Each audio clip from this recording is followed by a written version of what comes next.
محمد فتح الله كولا لم يكن مفكرا يعطي الأفكار فحسب، لكنه كان مفكرا وكان يسهر على تربية الإنسان.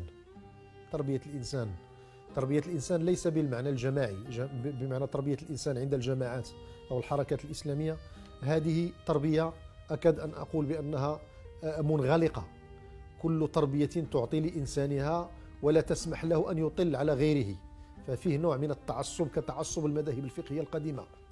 في الحقيقة هناك أخطاء وقعت في التاريخ، وكل جماعة أو فرقة تسمي نفسها باسم معين وتضع حدود وقيود وسدود تجعل الإنسان يدور في تلك الدائرة. أما الأستاذ محمد فتح الله كولا فلم يسمي توجهه.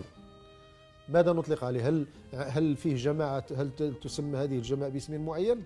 ليس لها اسم، فما سمى، لأن التسميات فرقة، وهذا من الذكاء. ما سمى، إنما هي خدمة.